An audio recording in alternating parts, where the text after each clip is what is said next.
If you dance this tango, I'll marry you. Port Isolde doesn't sleep, it just rusts. After midnight, the city dissolves into a slurry of salt fog and neon glitter. The fog rolls in from the bay, thick and wet, clinging to the decaying brick of the harbor district. It tastes like iron.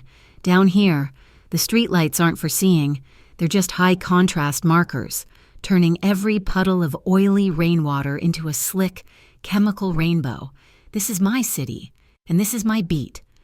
My name is Alice Rivera. I'm 24 years old, and I live two lives.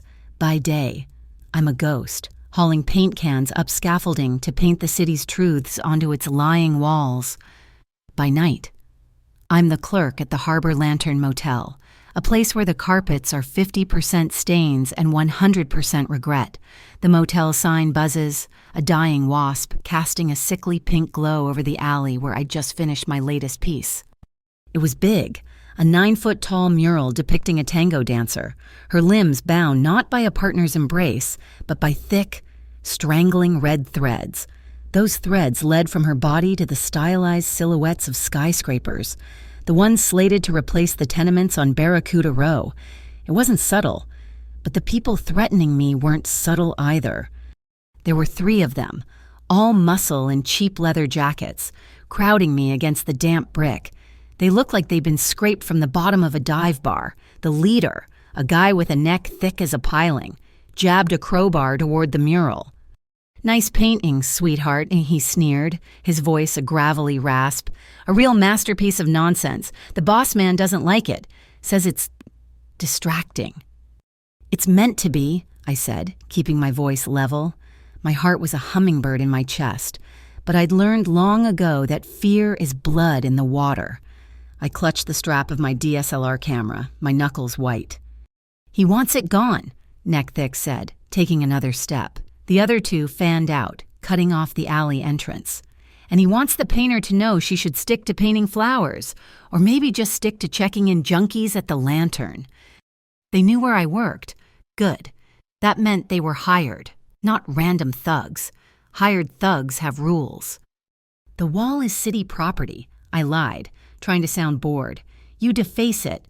That's vandalism." He laughed, a short, ugly bark. "Vandalism, lady, this whole district is an offense. We're just urban renewal." He hefted the crowbar.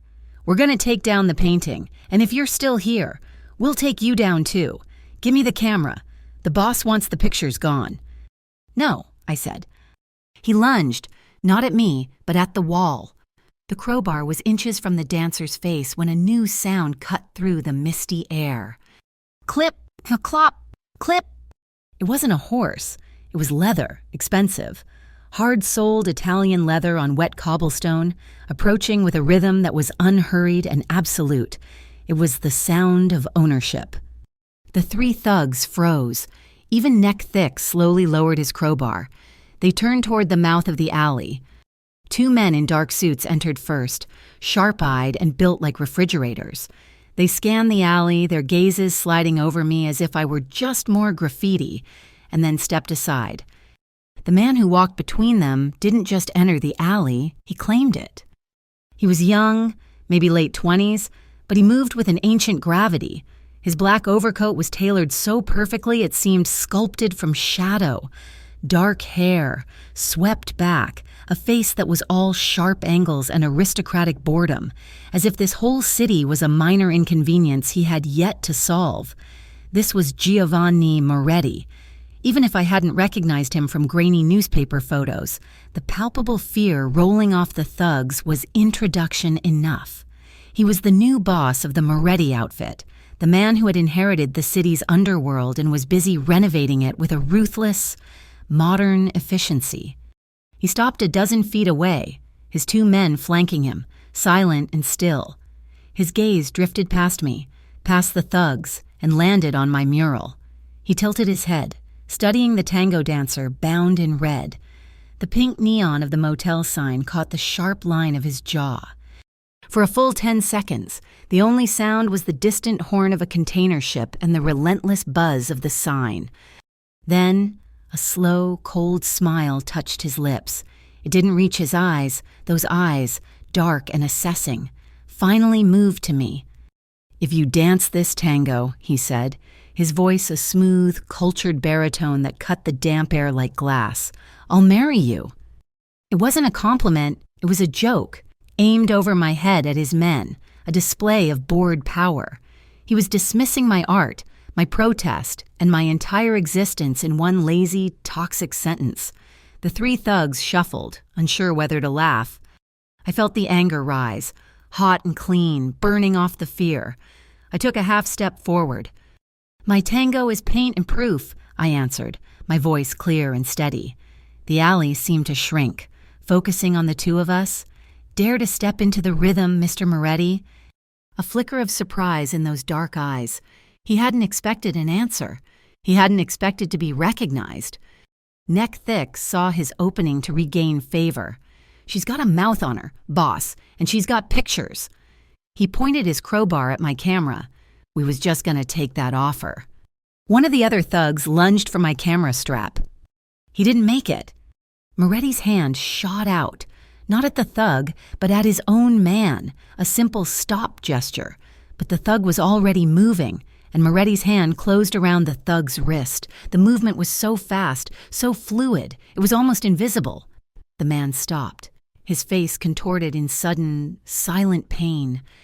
Giovanni Moretti didn't raise his voice. He didn't have to. He spoke, and the words were steel. "No one touches my city's artists without permission." He released the man's wrist, and the thug scrambled back, cradling his hand.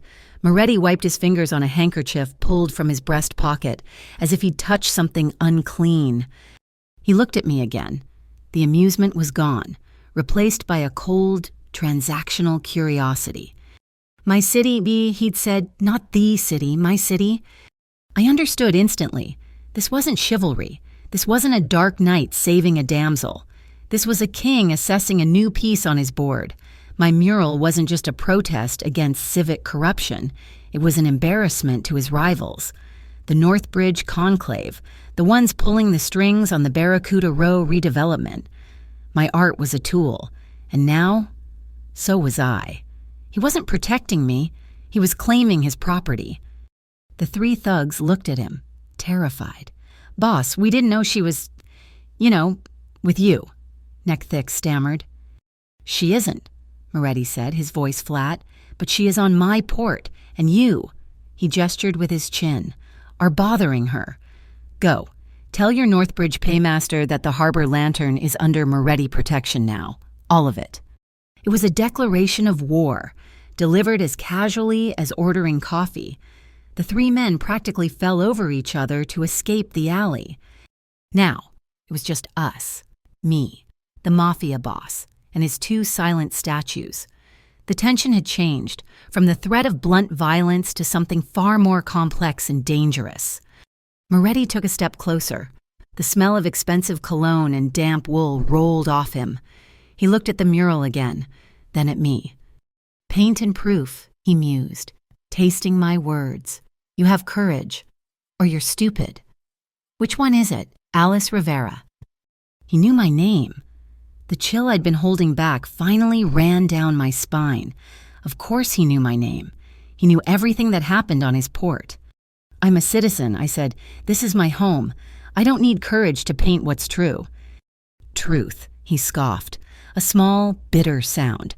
"Truth is just the story that gets told the loudest, and you're not very loud." He gestured to my camera. "But those pictures might be—" My grip tightened on the strap. "They're not for sale." Everything is for sale," he corrected me smoothly. "It's just a matter of finding the right currency." He held my gaze, and I felt like I was being catalogued. We were standing close now, close enough for me to see the faint stubble on his jaw, the almost blackness of his eyes, and something else. As he turned his head slightly to glance at his man, the light from the motel sign caught his right wrist.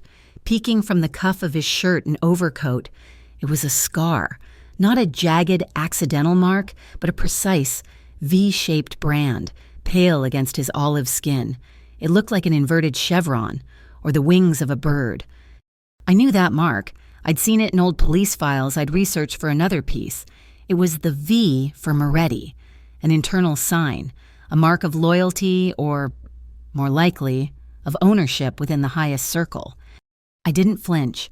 I didn't let my eyes linger. I just registered it. Click. Another piece of data, another frame of reference, filed away in the part of my brain I called my visual library. It was a detail, and the details were everything. "You're safe tonight," he said, as if granting a pardon, "but your mural is going to cause trouble. Trouble I don't need right now." "It's already causing trouble," I said. "That's the point." He almost smiled. "Keep painting. Alice Rivera. Stay at your motel, but don't go looking for proof in places that are too dark. Some rhythms aren't meant for dancing." He turned, the long coat flaring around him. "And my name," I called out to his back, "is Alice, not artist." He paused, one hand in his pocket. He looked back over his shoulder, the neon painting one half of his face pink, the other lost to shadow. "In my city, man," he said, "you are what I say you are." And with that, he and his men were gone, their footsteps swallowed by the fog, leaving me alone in the alley with my bound dancer and the sudden suffocating weight of his protection. My protection from Giovanni Moretti felt less like a shield and more like a cage. His men weren't visible, but I felt them. A black sedan parked 2 blocks down, a little too clean for this neighborhood. A new face at the end of the bar in the diner across the street. A man who never finished his coffee. Moretti hadn't just protected me. He put a leash on me, marking his territory. But he didn't know about my other life. He didn't know about the closet in my motel room, lined with acoustic foam, where I spent the hours between 2 and 4 in the morning. I leaned into the microphone, my voice dropping to a conspiratorial whisper. "This is Salt and Lime, the podcast that peels back the rind of Port Isolde, and tonight we're talking about ghosts. Not the kind that rattle chains, but the kind that sign checks. I'm talking about shell corporations. For 6 months, Salt and Lime had been my real mural. I couldn't paint the whole truth on a wall, I'd be dead in a day, but I could whisper it into the void. I exposed the mechanics of the rot. I followed the money, and all the money. Every laundered dollar meant to renew the harbor. Led back to a shadowy group I'd nicknamed the Northbridge Conclave, Moretti's rivals. The same people who'd sent the thugs to tear down my mural. My motel room walls were a spiderweb of red yarn, connecting anonymous LLCs, zoning permits, and blurred photos of men in expensive suits. Northbridge was sophisticated. They didn't just break legs, they rewrote laws. They were pushing the Barracuda Row redevelopment, a project that would displace thousands, all under the guise of civic improvement. The night after Moretti's visit, a new email hit my encrypted inbox. It was anonymous, no subject line, just an image file. It wasn't a photo. It was a flowchart, a beautifully simple diagram showing a dozen streams of shadow money, all flowing from Northbridge shell companies into a single, innocent-looking reservoir, the Aegis Municipal Trust. I'd seen the name before. They sponsored charity galas. Their logo was on park benches, a nonprofit. My ass, it was a washing machine. A second line of text in the email was an address, Pier 12, an abandoned shipping records warehouse, slated for demolition. This was it. This was the paper trail. The next evening, Sal, the motel's owner, called me to the front desk. Sal is a good man, with a face like a worn-out leather glove and eyes that have seen too many people check out the hard way. He was wiping down the counter with a rag, a tremor in his hands. "Alice," he said, not looking at me, "got a call today. Official business." Official. He finally looked up, his eyes begging me to understand. "A guy from the TOCD, the Tri-State Organized Crime Directorate. He mentioned the motel. He mentioned you." My blood went cold. The TOCD was the boogeyman, the supposed top-tier agency investigating organized crime. They were also rumored to be the cleanest. What did he say, Sal? He said there, aware of digital disruptions coming from this area, he mentioned a podcast, Alice, by name Salt and Lime. He said it's interfering with an ongoing federal investigation. He said, He said, "Tell your girl to shut it down before we shut her down." The rag in his hand was still, his knuckles white. "I like you, kid. You're the only honest thing in this place. But I got a family. I can't have the feds tossing my joint." I put my hand on his. "I understand, Sal. I'll be careful. I won't bring any more heat on you." "I'm not asking you to be careful," he pleaded. "I'm asking you to stop. Whatever this is, it's not worth your life." I walked back to my room, the threat hanging heavy in the air. Stop or be stopped. The TOCD. Why would the clean agency want me to stop exposing the corrupt one? It didn't add up. I looked at the red yarn on my wall, the faces of the families in Barracuda Row I'd photographed. Stopping was safe. Stopping meant Sal was safe. Stopping meant I'd live to paint another day. But continuing might mean those families got to keep their homes. Continuing meant the Aegis Trust and Northbridge didn't win. I grabbed my camera, my telephoto lens, and a black hoodie. Safety was a luxury. Pier 12 was a corpse. A massive, rusted metal skeleton hunched over the black water of the bay. The fog was so thick I could barely see the end of the pier. I found a spot behind a stack of rotting lobster traps. The smell of brine and decay thick in my throat. I had a clear view of the warehouse's only loading bay. I waited for 3 hours. The cold seeped into my bones, then headlights cut the fog. A single, unmarked box truck rolled onto the pier, its engine rumbling low. It backed up to the loading dock. 2 men jumped out, used a bolt cutter on the lock, and rolled up the heavy door. They were moving fast, carrying heavy-looking file cabinets and computer towers out of the warehouse and loading them into the truck. A cleanup operation. I lifted my camera. The lens was powerful. Cutting through the gloom, I zoomed in, my finger clicking the shutter. Click, click, click, I got the men, the truck, the cabinets. Then, a third man stepped out of the warehouse into the light. He wasn't carrying anything. He was just watching, directing. He wore a long coat, and even from this distance, there was an unmistakable authority in his posture. He turned to light a cigarette, cupping his hands against the wind. My lens was focused on his face, but my hand instinctively tilted down. The license plate of the truck, I snapped it. Digital, clean, undeniable. As I refocused, the third man turned. He looked directly toward my hiding spot. I couldn't tell if he'd seen me or just sensed me, but I didn't wait to find out. I slid backward, crab-walking away, my heart hammering. I didn't stop running until I was 3 blocks away, blending into the shadows of the sleeping city. Back in my room, I locked the deadbolt and chain. I dumped the memory card into my laptop. The photos were sharp. The men were hired muscle, faces I didn't recognize. Then I pulled up the shot of the license plate. I ran the number through a back-channel database a source had given me, one that cross-referenced DMV records with known police impounds and surveillance logs. My breath caught. The truck wasn't registered to Northbridge. It wasn't registered to a shell company.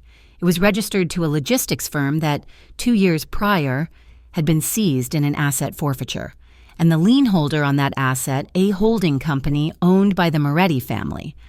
This was Giovanni's truck. These were his men. Why was Giovanni Moretti, the enemy of the Northbridge conclave, cleaning out a warehouse full of their financial records? Before I could even process the question, my burner phone buzzed on the desk, a new text from an unknown number. "Stay away from Pier 12 if you want to breathe. This is your only warning. MIB City." MIB City, the Metropolitan Integrity Bureau, another agency. First the TOCD tells me to stop. Now MIB City warns me away from a specific location. A location Giovanni Moretti was just rattling. This was a 3-dimensional chess game, and I was a pawn. I had to go back. I had to see what they took, or, more importantly, what they missed. I waited until 5 in the morning, when the darkest part of the night was giving way to a bruised, purple dawn. I took nothing but a lockpick set and a high-powered flashlight. The bolt cutters had left the lock in pieces. I slipped inside the cavernous warehouse. The air was frigid, thick with the smell of mildew and wet, rotting paper. Someone had been thorough, The small office in the back was annihilated. Desks were overturned, drawers ripped out. But they had been in a hurry. In the center of the room, several large cardboard boxes were scattered. The ones the men hadn't bothered to take, they were soaked. A pipe overhead had been burst, and seawater was still dripping from it, pooling on the concrete floor. The files inside were a pulpy, useless mush. Someone had intentionally destroyed what they couldn't carry. I shone my flashlight beam over the wreckage, frustration tightening my chest. I was too late. There was nothing here. Then I saw it. Tucked in a dark corner, half hidden by an overturned metal shelf, was something that didn't belong. It was a gas mask, not a cheap painter's mask, but a heavy-duty, military-grade respirator. It must have been dropped in the chaos. I picked it up. It was black, tactical, and smelled faintly of chemicals. And embroidered on the side of the canvas headstrap, in neat, precise, gray thread, was a single, stylized letter. A V. My blood turned to ice. It was the exact same design as the scar on Giovanni Moretti's wrist. He wasn't just directing the operation. He was here, inside, the burst pipe, the water. Maybe it was a booby trap. Maybe Northbridge had defenders. Or maybe the gas mask was for something else. I stood there in the ruined office, the heavy mask in my hand. The TOCD wanted my podcast silenced. MIB City wanted me away from this pier. Northbridge was laundering money through the Aegis Trust. And Giovanni Moretti was in the middle of it all, fighting, stealing, and destroying evidence. He wasn't just fighting Northbridge. He was fighting the integrity bureaus, too. This wasn't a simple turf war. This was a war on two fronts, and I, with my mural and my podcast, had just accidentally stumbled right onto the front line. To find Giovanni Moretti, you don't go to the gutter, you go to the sky. The gutter, the harbor lantern, the wet alleys, the piers that was his workspace. But the claret spire was his throne room. It was a needle of glass and steel that punctured the skyline. The 24th floor, an exclusive bar for the city's elite. It was a place where judges and developers and criminals drank $50 whiskey together and called it networking. I still had paint under my fingernails and my boots were scuffed, but I walked through the lobby like I owned the place. Confidence is the cheapest-looking armor, but it's the most effective. The doorman in the elevator, a man built like a bespoke tank, looked me up and down. I just held his gaze. I was carrying a canvas tote bag, heavy at the bottom. The elevator doors opened onto silence and money. The carpet was so thick it felt like walking on moss. The room was dark, paneled in mahogany.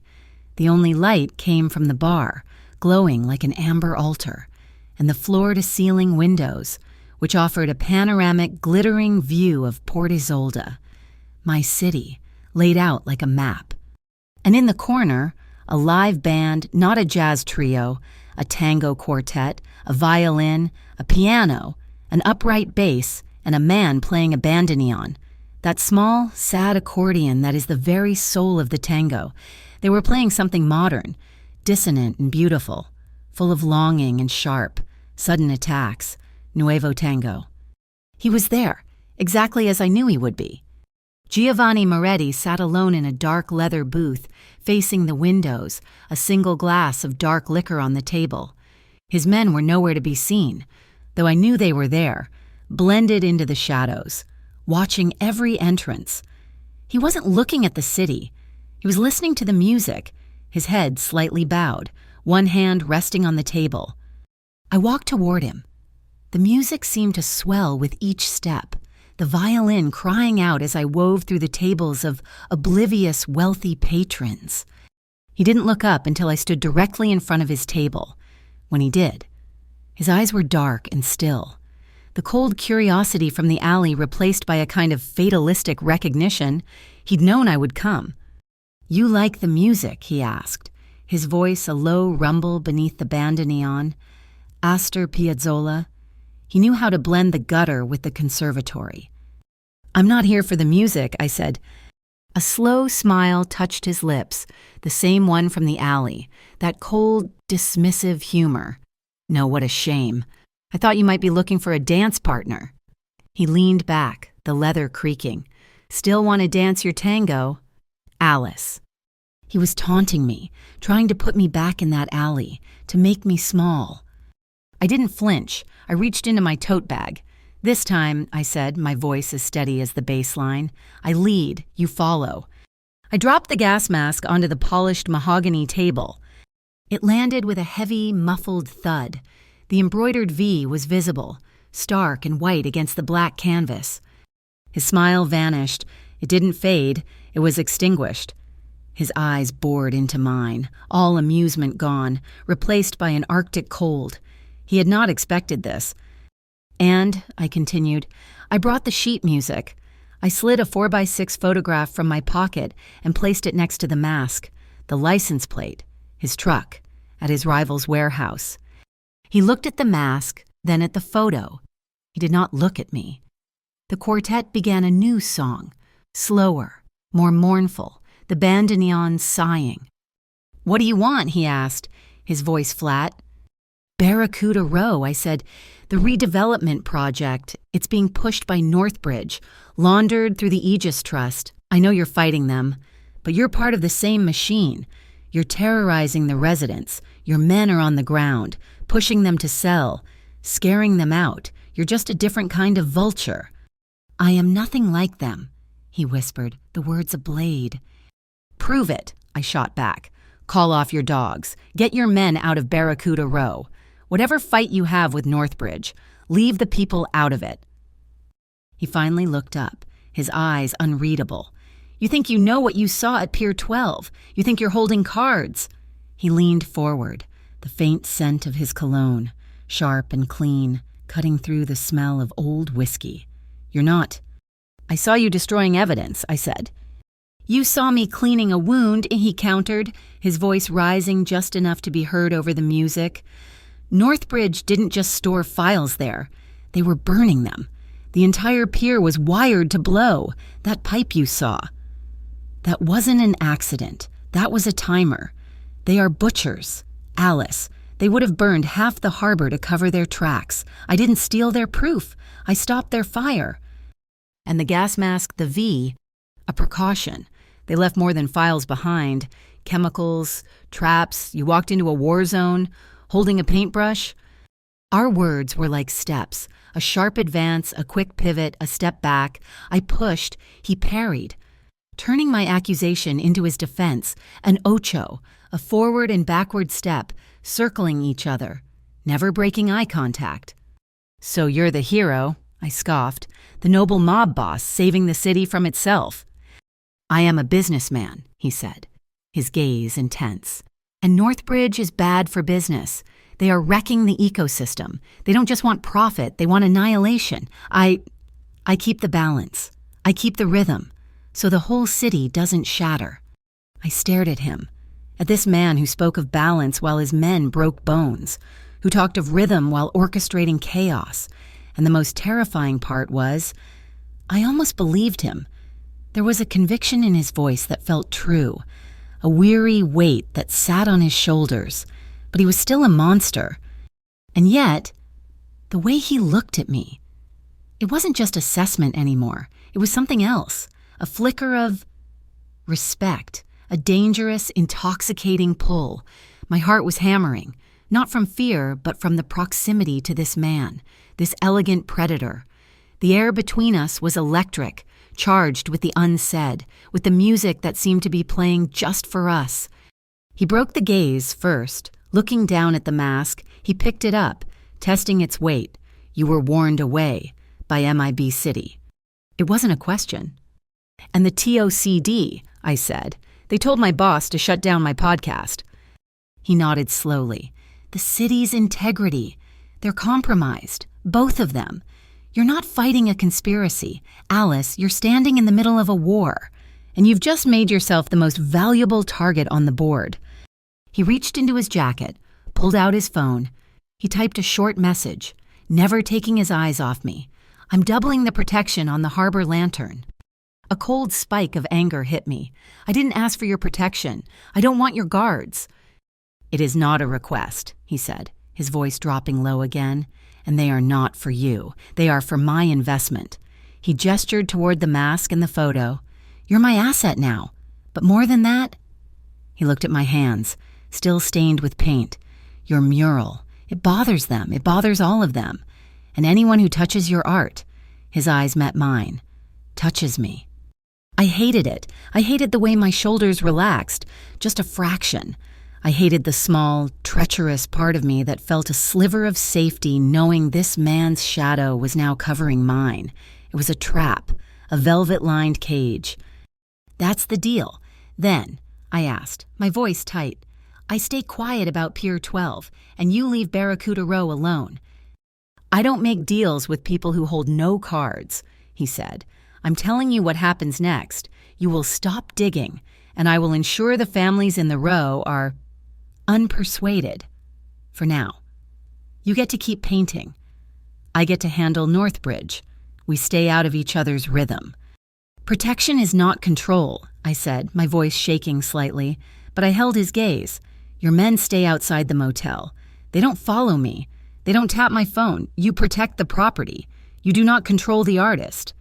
He studied me for a long moment. The violin soared to a high, painful note. "Agreed," he said. He stood, a signal that this was over. He was taller than I thought. He walked past me, toward the glass wall, toward the balcony that overlooked the harbor. I followed him. We stepped out into the cold night air. The city noise was a distant roar, 24 floors down. The music from the bar was just a faint, melancholy pulse through the glass. We stood side by side, looking down at the lights of the port. My port, his city. "You're going to get yourself killed. Alice Rivera," he said quietly, not looking at me, just staring at the distant, dark shape of the piers. "Then I'll die," I said, "but I won't stop." He turned to me. The wind whipped a strand of hair across my face, and before I could move, he raised a hand, his fingers brushing the hair from my cheek. His touch was light, impossibly gentle, but it burned like a brand. It was over in a second, but my skin hummed. "Don't," I whispered. "The tango," he said, his hand still in the air between us, "is a dance of obsession, of conflict. It's not about love. It's about survival." He let his hand drop, but not before his fingers brushed mine. It wasn't a clasp. It wasn't a caress. It was a question, a promise, and a warning, all in one.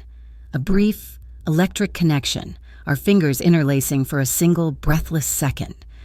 It was the first step of a dance we hadn't started yet, and we both knew it was too late to walk away. The community meeting for the Harbor Renaissance was a master class in bureaucratic theater. The Atlantic Urban Renewal Authority, AURA, had booked a conference room at a downtown hotel, a beige box with bad lighting and a stale, refrigerated air. They served weak coffee and stale pastries, a pathetic gesture of civic engagement. The residents of Barracuda Row, my neighbors, sat in the cheap fold-out chairs, their work clothes still smelling of fish and engine grease. They looked anxious, clutching the glossy, lie-filled pamphlets Aura had provided. In the front row, in reserved leather chairs, sat the real audience, the VIPs, developers I recognized from my salt and lime research, banking executives tied to the Aegis Trust, men who had never set foot in Barracuda Row but were already salivating over its demolition. Their suits were worth more than my motel room. The Aura chairman, a man named Philip Larch, droned on from the podium, his voice a smooth monotone. He spoke of revitalization, public-private partnerships, and maximizing community potential. He was using words as blunt instruments, beating the truth to death. I waited. My portable projector was in my tote bag, my laptop charged, the memory card from Pier 12 heavy in my pocket. My heart was a tight, cold knot. This wasn't an alley, this was a boardroom, a different kind of fight with different rules.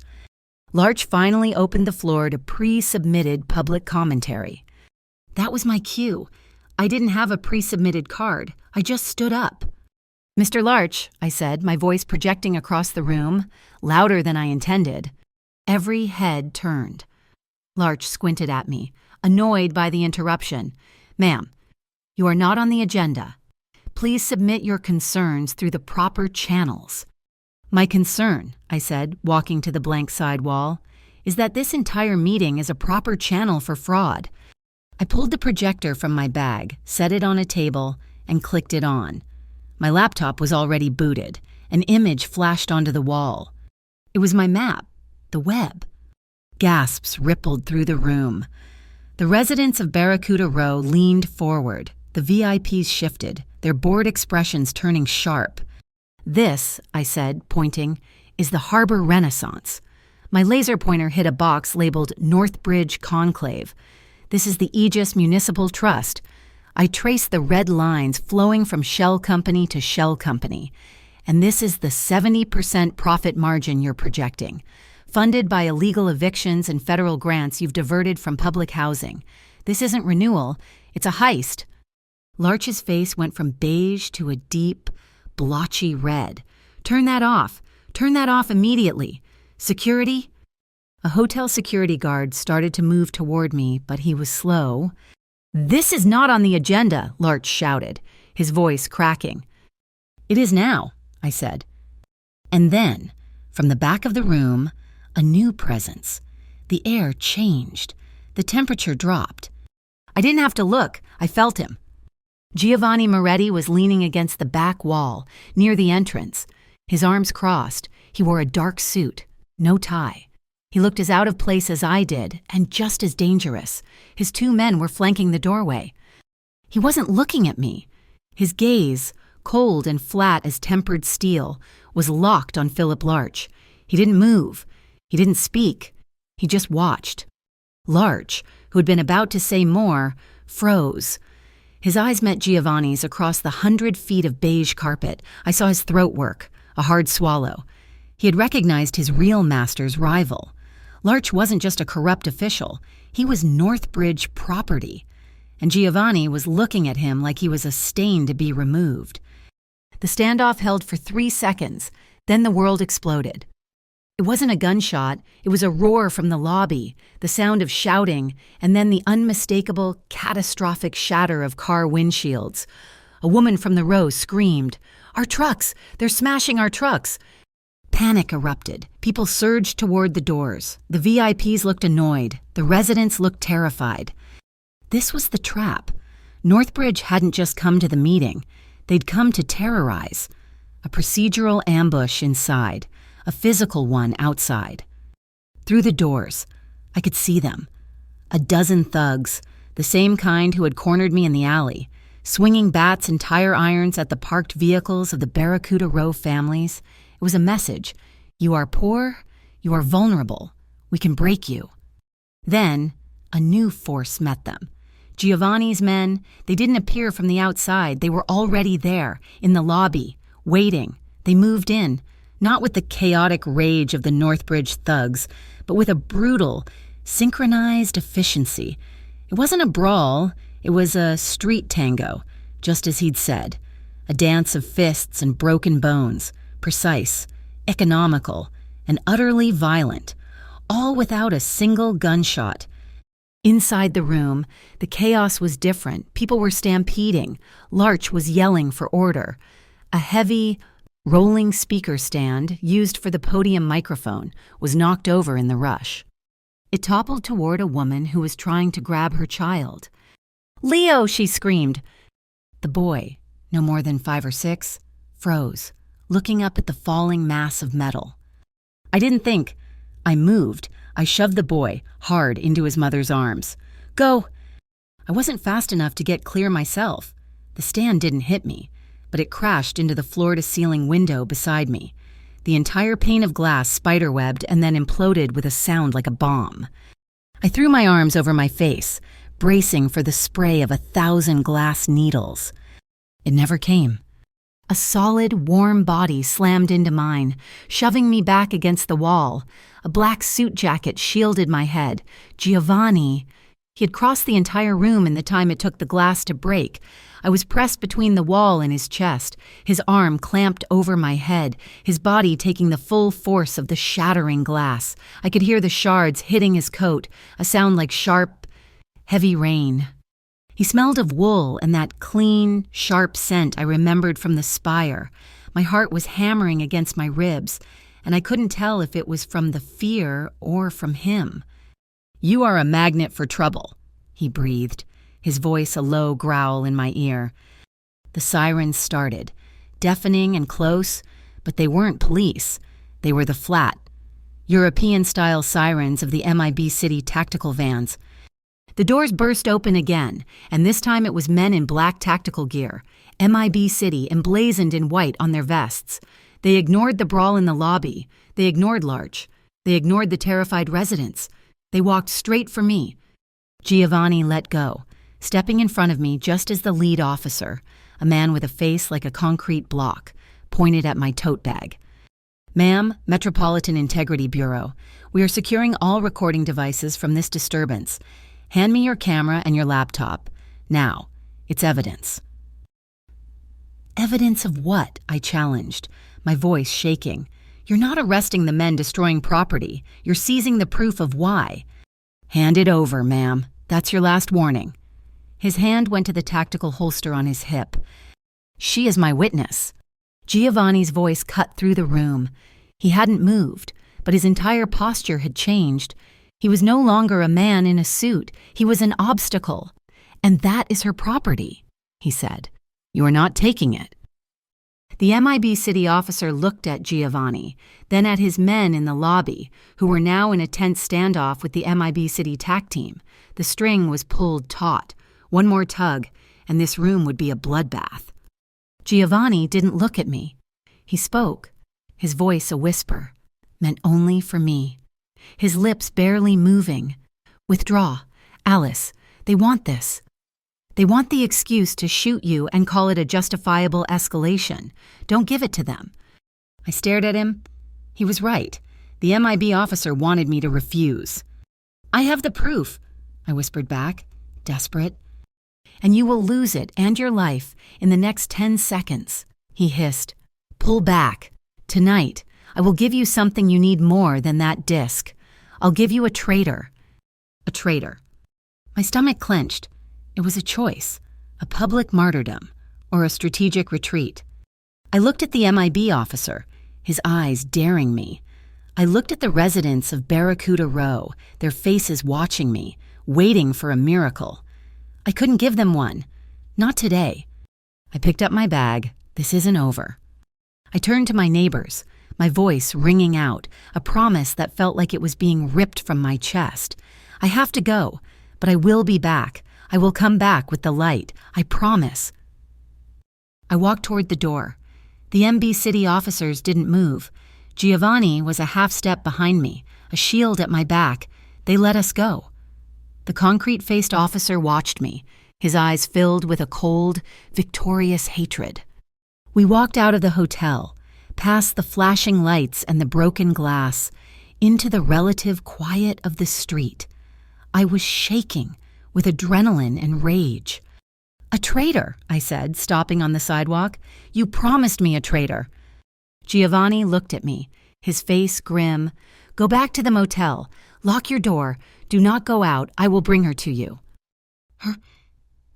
He just looked at me. "I keep my rhythm. Alice, you'd be wise to learn to follow it." Giovanni didn't take me back to the motel. His black sedan, driven by one of his silent, stone-faced men, cut through the city's industrial heart, a maze of warehouses and chain-link fences. We stopped in an alley that looked like a dead end, the brick walls so close they seemed to touch. He led me to a nondescript steel door, painted a dull, peeling gray. He didn't use a key. He pressed his thumb to a nearly invisible biometric scanner, and a heavy thunk echoed from inside. The place wasn't a vault. It wasn't a mobster's den filled with cash and guns. It was a library. He called it the Atlas Safe House. It was a 2-story, climate-controlled archive filled with metal shelves that stretched up into the darkness. But instead of books, it held thousands of labeled fireproof boxes, ledgers, Hard drives, audio reels, photo negatives. You keep the balance, I murmured, staring at the rows. Balance isn't about peace, Alice, he said, his voice echoing slightly in the cool, dry air. It's about knowing exactly where everyone's pressure points are. Northbridge, RA, MIB City, even the TOCD. I hold their sins. It's the only way to keep them from burning down the city for profit. You promised me a traitor, I said, turning to face him. I'm giving you an accountant. A woman emerged from a small, glass-walled office at the far end of the room. She was in her late 40s, with sharp, intelligent eyes behind wire-rimmed glasses and graying hair pulled back in a severe bun. She wore a simple blouse and slacks. She looked like a college professor, not a mob accountant. Alice Rivera, this is Mara Quill, Giovanni said. Mara was, until 72 hours ago, the chief financial auditor for the Aegis Municipal Trust. My breath caught. This was the source, the woman who washed the money. I'm not a traitor, Mara said, her voice quiet but firm, not a trace of fear in it. I'm an accountant, and the books I was keeping, they stopped being about finance. They started being about displacement, about human lives. Her gaze was steady, filled with a deep, cold remorse. I'm here to fix my error.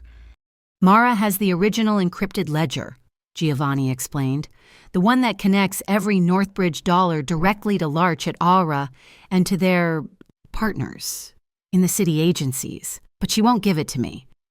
I won't give it to him, Mara corrected, looking at me. I'll give it to you. The Moretti outfit is just one side of a dirty coin. But your podcast, your mural, you're not in the game.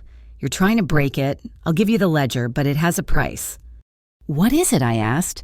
My family, a son in college, a daughter in high school, they're in a car 2 states away, right now. I need Giovanni's word that his organization will give them new names, new lives, and a permanent, untraceable escape route out of the country, tonight. Giovanni nodded. It's already arranged. My word is my bond. Good, Mara said. Then let's get the rest of the proof. She looked at me. The ledger is the what, but we need the how. We need the bilateral agreements between Aura and the Bay Bridge Commission. That's the mechanism they're using to seize the land. The Bay Bridge Commission, I asked. I thought Aura was the only agency involved.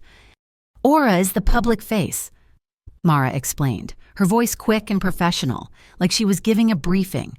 The commission is the teeth. They have an archaic charter that gives them eminent domain over any property that impacts bridge or transit integrity. Northbridge is paying Aura, and Aura is paying a phantom consultant at the commission to declare Barracuda Row a structural risk. The documents are in the commission's archive. That building is a fortress, Giovanni said, crossing his arms. It's guarded. But not tonight, I said. The plan forming, the pieces clicking into place. You're going to give them a distraction. Giovanni looked at me, a flicker of that same dangerous curiosity in his eyes. Go on. A fire, I said. Not a real one, a fight. You said you keep the balance. Unbalance it. A nice, loud, public brawl between Moretti men and Northbridge men, right in the financial district. Something to draw every private security guard and MIB city patrol in a 10-block radius. While you're drawing their fire, Mara and I go in. A slow smile spread across Giovanni's face, the one I'd seen at the Claret Spire.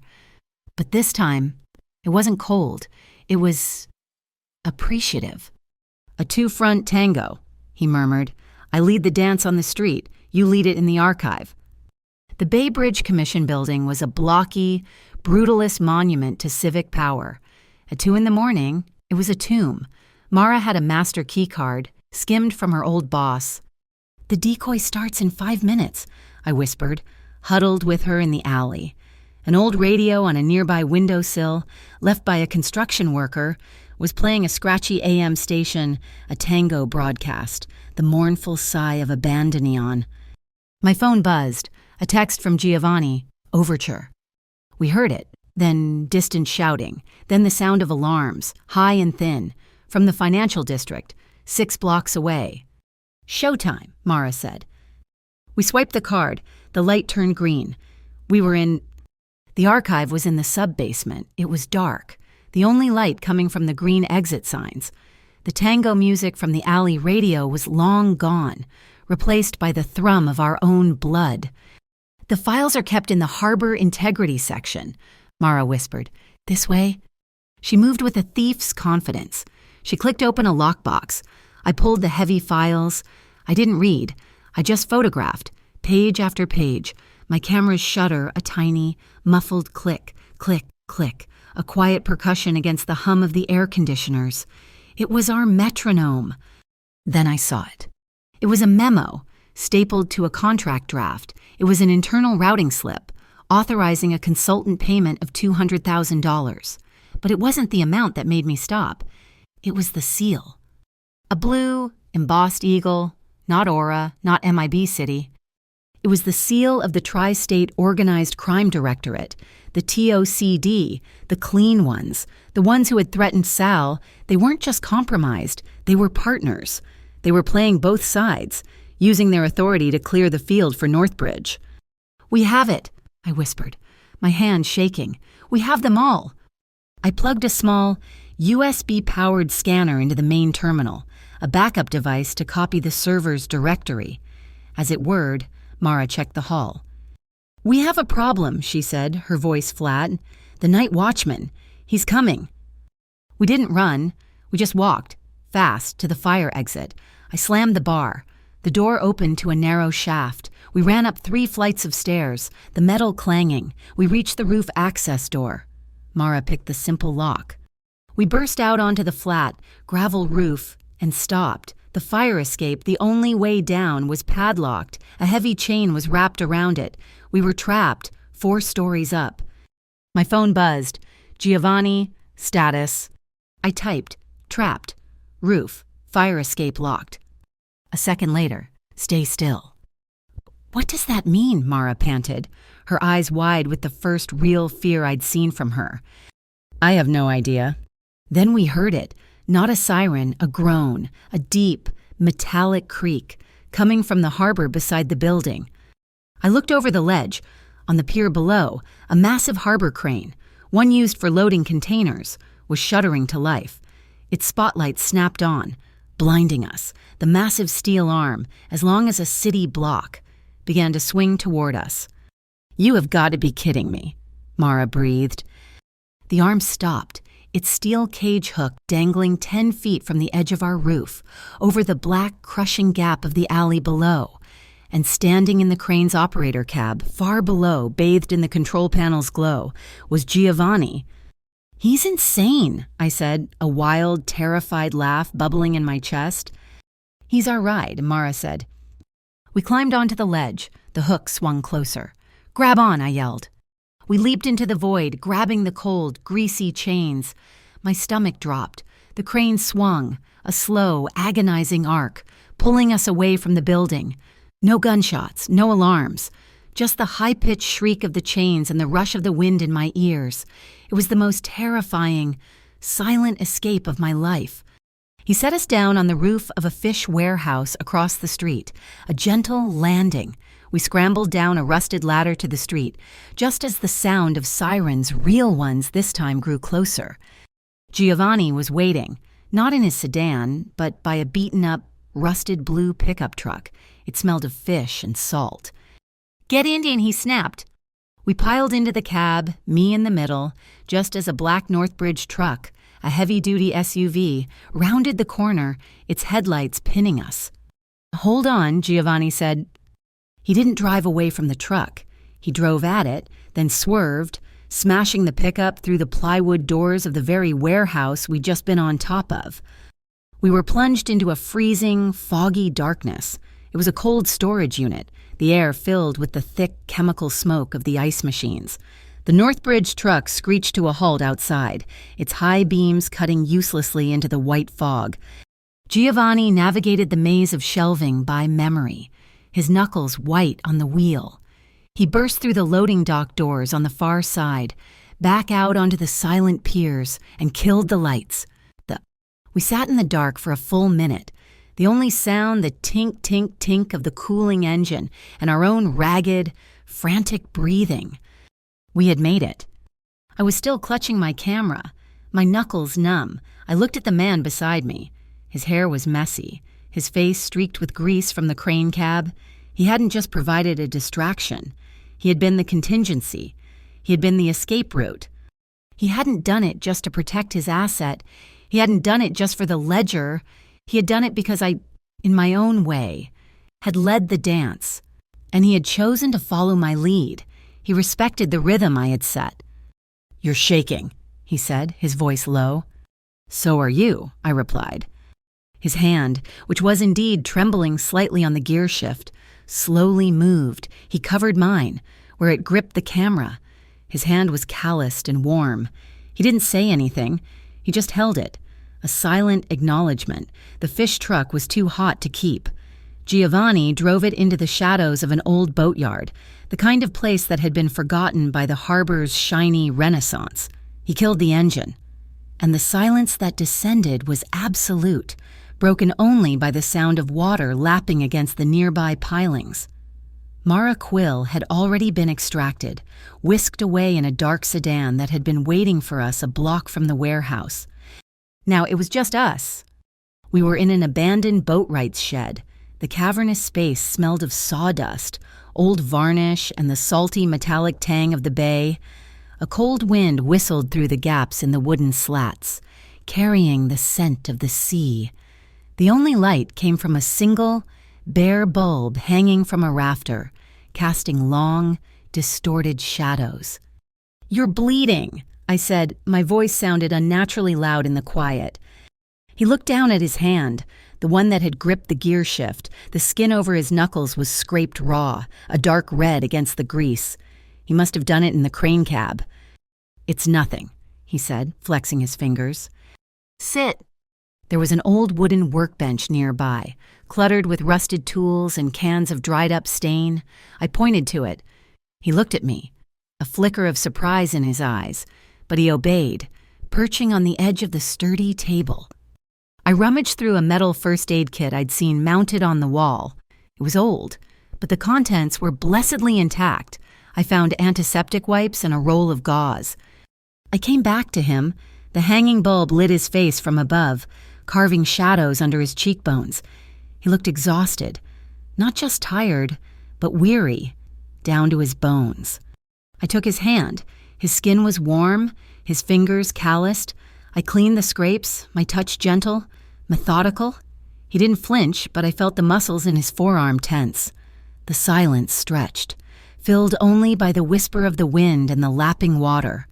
We were worlds away from the Claret Spire, from the chaotic hotel conference room. Here, we were just two people in a dark, empty room. "Why?" he asked, his voice low. I paused, the antiseptic wipe hovering over his skin. "Why what?" "Why the art? Why the podcast? Why risk all of this?" He gestured with his free hand to the dark, dangerous city outside. "For Barracuda Row, for people you don't even know." I finished cleaning the wound and started to wrap the gauze. "I know them. I live there. Not in the row, but at the Lantern. It's the same world. And I paint because if you don't paint the truth, the lies win. The lies get to build skyscrapers and call it progress. The lies get to erase people." I looked up, meeting his gaze. "Why the bandoneon?" His head snapped up, his eyes sharp. "What?" "The music at the spire," I said, my voice soft. "Nuevo Tango. You weren't just listening. You were mourning. You know that music." He looked away, out at the black square of an open window, toward the sound of the bay. His jaw tightened. "My father," he said, the words rough, as if pulled from somewhere deep. "He played. He wasn't in this life. He was a musician, a teacher. He tried to teach me." He was silent for a long moment. I was 14. I hated the lessons. I thought the bandoneon was an old man's toy. I wanted what I have now, I suppose, power, respect. His voice grew distant. There was a fire, down on Pier 7. It wasn't like the one at Pier 12. It wasn't a trap. It was just greed, an insurance job, Someone wanted to build a new shipping terminal. They accidentally set a warehouse on fire, and the wind did the rest. He looked down at the hand I was holding. My father's studio was 2 blocks away. The fire, it took the whole block. He died. For nothing. For a few extra dollars in a developer's pocket, for a faster build-out. He finally looked at me, his eyes dark with a grief so old it had become a part of him. I found his bandoneon in the wreckage, the only thing that wasn't ash. That night, I made a promise. I would learn to play, and I would learn the city. I would learn the rhythm of it, all the dark, ugly parts. I would keep the rhythm, so that no one else would ever die for nothing, so that no one would burn for someone else's profit. My hands stilled, the gauze wrapped around his knuckles. My own promise, I will come back with the light, his vow, I will keep the rhythm. We were 2 sides of the same coin, fighting the same shadows, just with different weapons. My hand, the one not holding the gauze, lifted. I didn't think about it. I just did it. I placed my palm flat on his chest, over his heart, beneath the fine cotton of his shirt and the hard muscle. I felt it, the steady, powerful beat, thump, thump, thump, thump, strong but unsettled, anxious, the rhythm he was trying to control. This rhythm, I whispered, my thumb rubbing lightly against the fabric. You don't have to keep it alone. He stopped breathing. The entire world seemed to pause, the wind holding its breath, the waves hushing. He looked at my hand on his chest, then up at my face. His eyes were unguarded. The mask of the Mafia boss completely gone. I was seeing Giovanni. Just Giovanni. He raised his free hand, the unbandaged one. He didn't touch my face. He traced the line of my jaw with one finger, a feather-light touch that made my skin ignite. Alice, he breathed, his voice a raw whisper. And then he kissed me. It started slow, hesitant, a question. His lips were soft, testing, asking permission I didn't know how to give. So I gave it. I leaned into him, my hand sliding from his chest up to his shoulder, my fingers gripping his suit jacket. The kiss changed. The hesitation burned away, replaced by a sudden, desperate strength. It was the strength of a man who had been starving for something he couldn't name. It was the strength of the trust we had built in the dark, in the chaos, in the crane, in the truck. It was all the words we hadn't said, all the steps of the tango we hadn't danced. His bandaged hand came up, splaying across my back, pulling me closer off the floor until I was pressed against him, half sitting on the workbench with him. His other hand tangled in my hair, tilting my head. It was deep, and it was overwhelming. I felt a tremor run through him. Or maybe it was me. I couldn't tell. He moved his hand from my back, sliding it around my waist. His touch was firm, possessive, but as his thumb brushed the side of my hip, I tensed, just an involuntary flinch. He stopped, instantly. He pulled back, just an inch, his lips barely leaving mine. His forehead rested against my own. His eyes, dark and turbulent, searched mine. They weren't asking for permission. They were asking if I was safe, if I was sure. It was the most respectful, most profound question I had ever been asked without words. I gave him the answer. I nodded, just once. A small, certain movement. A shaky breath left him. He kissed me again, but this time it was different. Slower, deeper. It was a promise. My jacket, still damp from the fog, slid from my shoulders, pooling on the dusty floor. His suit coat followed, landing on an old wooden chair, a dark shape in the gloom. The world shrank to this small circle of light, to the sound of our breathing, which had found its own rhythm, merging with the slow, steady pulse of the waves outside. It was warm. I was trembling, but I wasn't cold. His hands were gentle, exploring my arms, my shoulders, my back, as if memorizing me. My own hands found their way from his shoulders to his neck, my fingers tracing the strong line of his throat. I whispered his name, and the sound was swallowed by his kiss. He whispered mine, a prayer against my skin. There was nothing vulgar, There was nothing rushed. It was a lead and a follow, a mutual discovery. It was the scent of my paint, still faint on my clothes, and the smell of the sea, and the clean, sharp scent that was just him. It was two people who had been fighting alone in the dark, finally finding an answer in each other. Later, we lay together on a pile of old canvas sails, the rough fabric a strange comfort. The single bulb was off. The only light came from the flashlight I'd taken from the first aid kit. I was propped on my side, my head resting on his shoulder, his arm securely around my waist. I shined the beam up at the high, raftered ceiling. With my free hand, I traced a line in the air, the beam of light following my finger. "What are you doing?" he asked, his voice a low rumble in his chest, vibrating through me. "Drawing," I murmured. "I'm drawing the new skyline, one without the claret spire, one where the buildings aren't so tall they cast shadows over everyone else. See, I drew a new line, lower, more human-scaled, a Port Isolde that doesn't need violence to exist, a city that doesn't need a rhythm keeper." I felt his chest rise and fall with a deep sigh. It was quiet for a long time. "When this is over," he said, his voice so quiet I almost missed it, "when Northbridge is broken and the agencies are clean, I'm going to end it." I turned my head, looking at him in the dark. And what? "The Moretti outfit. My father's legacy wasn't this." He gestured to the dark. "It was the music. I'm going to dismantle it. All of it. Turn the assets over, the safe house, the money, all of it. Turn it into something clean, like your fund for the harbor." He shifted, turning to face me, his eyes finding mine in the gloom. "It will take time, and I will have to answer for what I've done, but I will do it." He raised his bandaged hand, his knuckles brushing my cheek. "And if you still want me," he whispered, "after all that, when I'm just a man and not a boss, I will learn to live at your rhythm, Alice. However slow, however bright, I will learn to follow your lead." The dawn that broke over the boatyard was gray and cold, but I felt warm. That warmth lasted exactly as long as it took to get back to the harbor lantern. Giovanni had dropped me a block away, a silent agreement that we couldn't be seen together.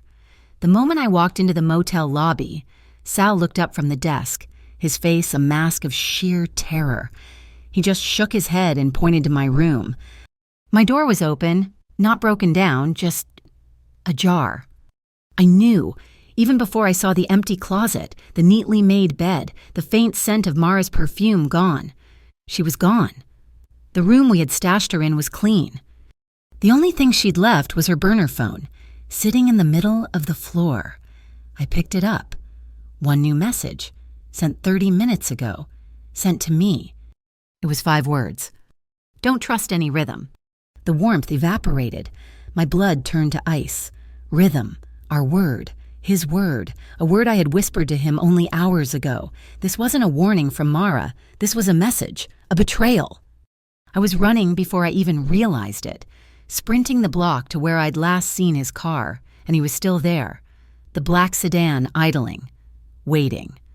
I ripped the passenger door open, and he looked up, the small, tired smile on his face dying instantly when he saw my expression.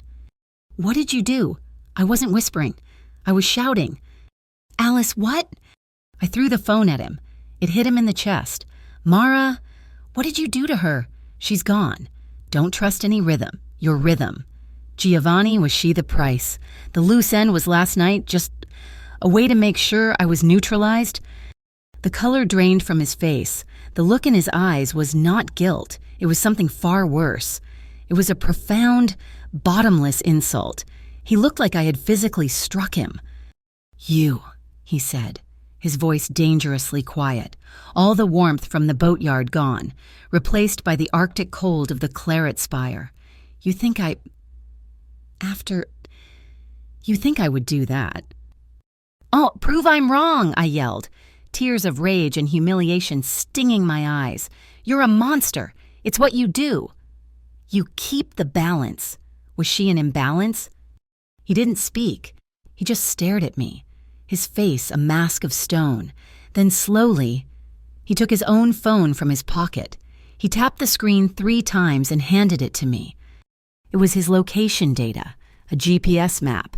It showed his movements for the last 12 hours, the drive to the Atlas Safe House, the Bay Bridge Commission, the fish warehouse, and then, for the last 5 hours, a single, stationary dot, the boatyard. He had never left. He had been sitting in that sedan, a block away, watching my motel, protecting me. He hadn't gone anywhere near Mara's room.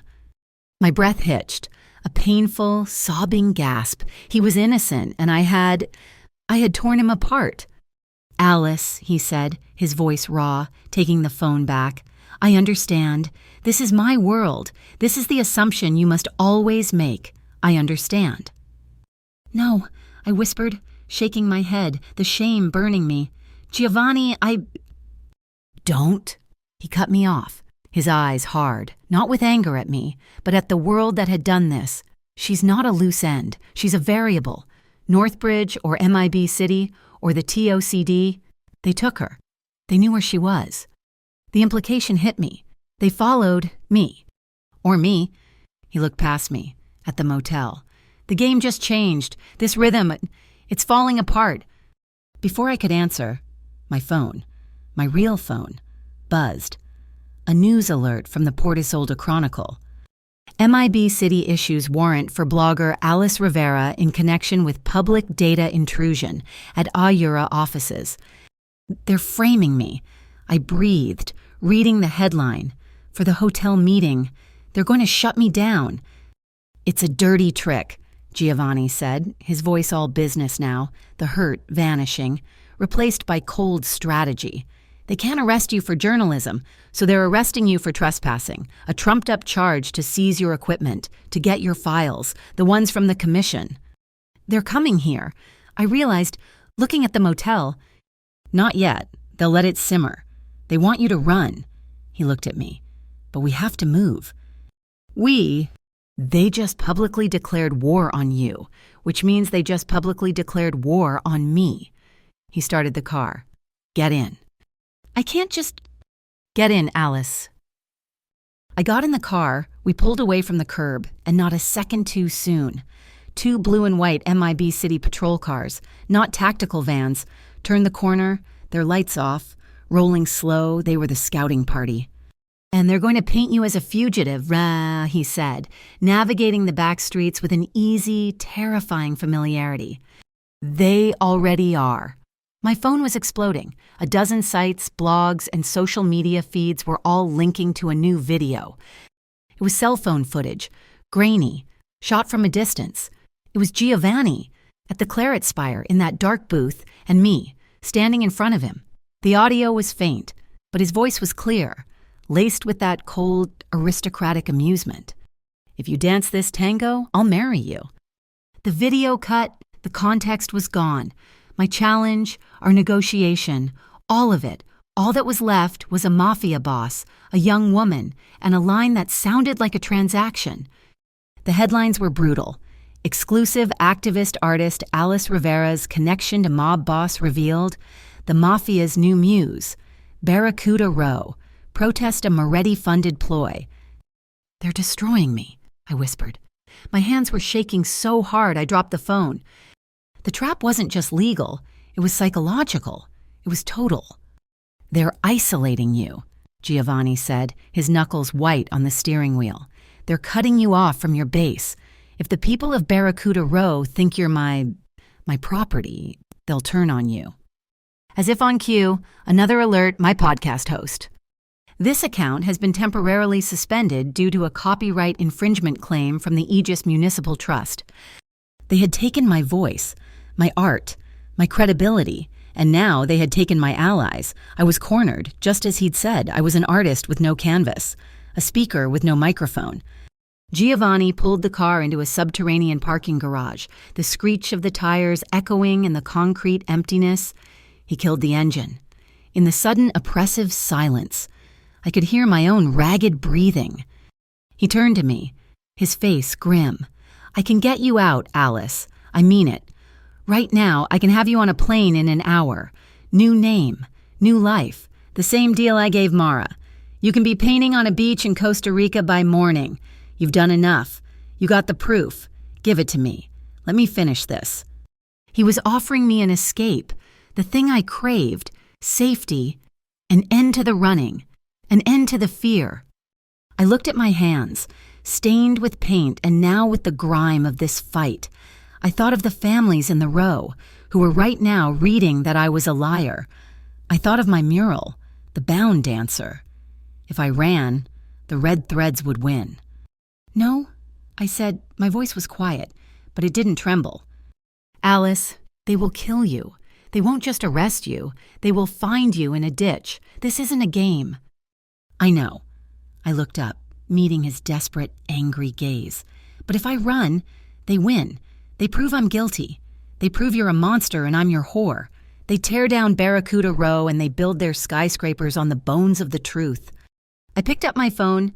"I'm not running. I will dance to the last beat." "That's not bravery. Alice, that's suicide." "It's the only move I have left." I opened my phone, intending to, I don't know what, post a denial yell into the void. But the screen was already alive.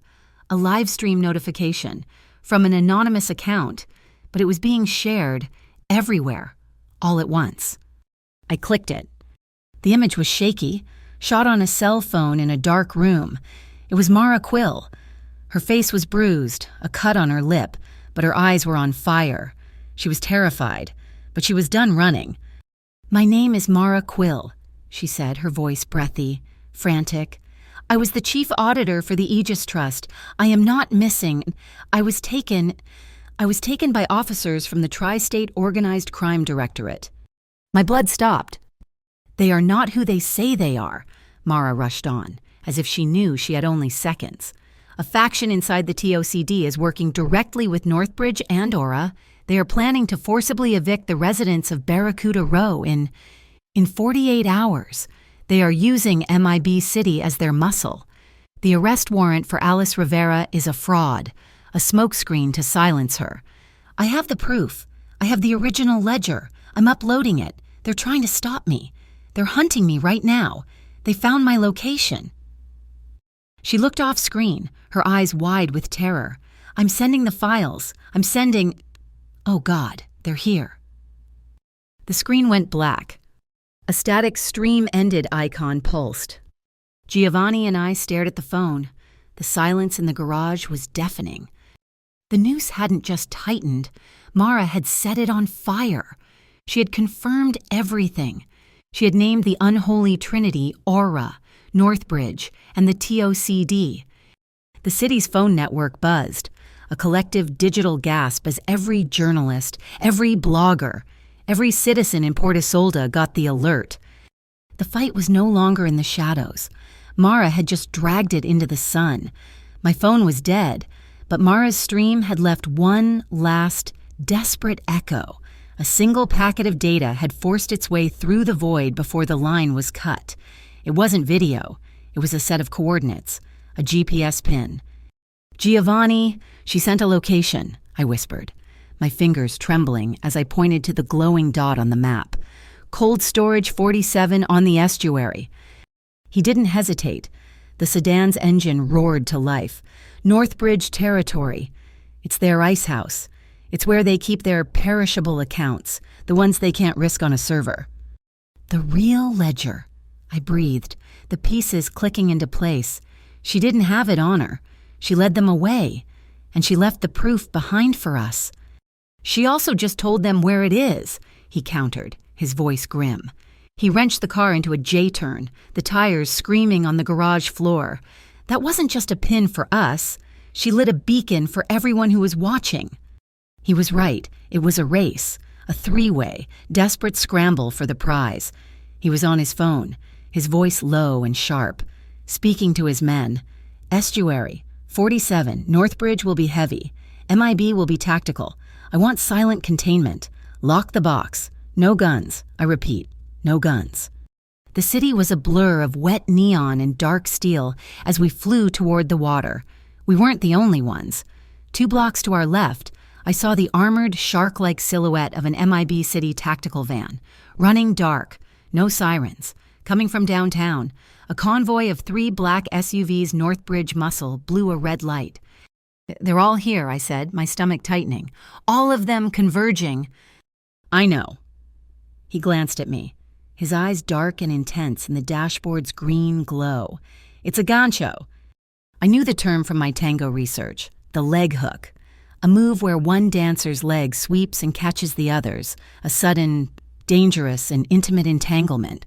All 3 factions, hooked together, hurtling toward the same small square of concrete. Cold Storage 47 loomed out of the fog, a massive, windowless block of white-painted concrete that smelled of fish and freezer burn.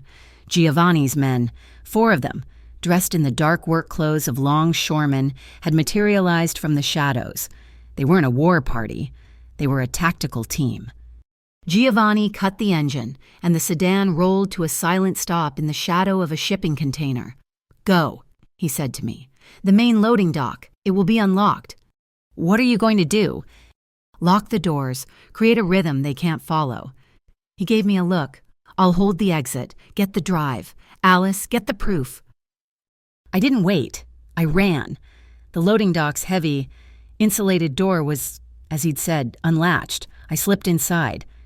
The cold hit me like a solid wall. It was a vast, dark cathedral of freezing mist, the air thick with the hum of industrial freezers and the sharp, clean smell of ice. I clicked on my high-powered flashlight, rows upon rows of towering metal shelves, all packed with white cardboard boxes, disappeared into the darkness. I ran to the small, glass-walled office in the back. The door was frozen shut, but the lock was cheap. I kicked it open. My fingers, already numb, fumbled with my camera. I started photographing everything. Shipping manifests, contracts, all of it dated, all of it referencing phantom corporations, all of it signed by shell directors for the Aegis Trust. This was the raw data. But where was the drive Mara was too smart to leave it on a desk? I shone my light over the stacks, pallets of frozen cod, shrink-wrapped in plastic, cases of Alaskan king crab, and then I saw it, tucked between 2 50-pound boxes of frozen fish. There was a small, black object that didn't belong. A Sable drive, a military grade, waterproof, shockproof, encrypted hard drive. I grabbed it. It was so cold it burned my hand. The sound of heavy boots on concrete echoed from the front of the warehouse. Shouting, the main doors, the ones Giovanni was supposed to be guarding, burst open. It wasn't Northbridge. It was MIB City. 6 tactical officers, weapons raised, fanning out in a perfect, terrifying wedge. And behind them, a woman in a crisp, dark suit, her face the same impassive concrete mask I remembered from the hotel. "Commander Brackett." "Alice Rivera," she called out, her voice calm and clear in the vast, cold space. "Stop playing in the dark. It's over. Give me the drive." I stepped out from the office, the Sable drive clutched in my hand, my heart hammering so hard I thought it would break a rib. "You," I breathed. "You were at the hotel." "Of course I was," she said, taking a casual step forward. "I've been managing this entire situation for weeks." A thin, cold smile touched her lips. "Did you really think that first anonymous email you got, the one with the flow chart in the Aegis Trust, was an accident that was me?" The blood in my veins turned to slush. "You sent me to Pier 12. "You were the perfect bait," she said, almost admiringly. "A rabid, self-righteous artist who couldn't resist a tip. I needed someone to stir the pot, to flush Northbridge out, to make them panic and consolidate their assets. And you, Miss Rivera, you performed beautifully. You made them sloppy." "You're TOCD," I whispered, the memory of the seal in the archive flashing in my mind. "You're corrupt. You're working with them." "I am the side, dear," she corrected me, as if explaining to a child. "Northbridge, Moretti, they're just 2 gangs of overgrown boys. I am the state, and the state requires order. Now, the drive. You've served your purpose. You've led us right to the master copy of their accounts. Thank you for your service." She was going to kill me, right here. She would take the drive, shoot me, and claim I was resisting arrest or that Northbridge had done it. Now, Giovanni's voice. It didn't come from inside. It roared from a loudspeaker, mounted somewhere outside the warehouse. A deafening, soul-shaking hiss filled the air. The lights died, plunging us into a blackness more profound than the dark, and the chemical mist that had been hanging in the air instantly thickened, becoming an opaque, suffocating wall of white. The CO2, Brackett screamed, her voice suddenly tight with panic. Fire suppression system, get the doors, find her. I dropped to my hands and knees. The heavy, odorless carbon dioxide was pouring in, displacing the oxygen. I couldn't breathe. Stay low, stay low. The air is better on the floor. I crawled, my lungs burning, my breath seizing. The only rhythm was the desperate, ragged gasp for air. I was drowning. Then my hand hit it, the rubber track of a conveyor belt, the one they used for loading ice. It was still... A loud clank echoed from the far wall, near the loading dock. Giovanni. He'd manually engaged the gear. The belt jerked to life beneath me. It grabbed me, pulling me, dragging me through the pitch black and the suffocating fog, away from the sounds of the shouting. Choking MIB officers, I lay flat on my back, clutching the sable drive to my chest, my breath coming in short, painful rasps, a broken rhythm. I burst out of a small, square hole in the warehouse wall, tumbling through a set of plastic strips, and fell onto the wet cobblestones of the pier. I scrambled to my feet, gasping the wet, salty, beautiful air. Giovanni was there, his hand grabbing my arm, pulling me up. Go! We were trapped. The entire landward side of the pier was blocked, but it wasn't MIB City. It was Northbridge. A dozen of their thugs, armed with baseball bats and tire irons, had formed a line, pinning us against the black water. Well, well, one of them sneered, recognizing Giovanni. The boss man himself. Give us the drive, and we'll let you watch her swim. Giovanni shoved me behind him. Not today. A new sound cut through the standoff, a low, powerful thrum, then another and another. It wasn't coming from the land, it was coming from the water. I looked out at the estuary, a line of boats, 10 of them. The old, beaten-up trawlers from Barracuda Row was steaming toward us, emerging from the fog like avenging ghosts. The lead boat captain hit his horn, a deafening, deep-throated blast that shook the pier, then another and another, a dozen air horns, all blasting in an unholy, chaotic chorus. They switched on their high-intensity deck lights, the kind used for night fishing, flooding the pier with a million lumens of blinding white light, turning the fog into a solid wall of glare.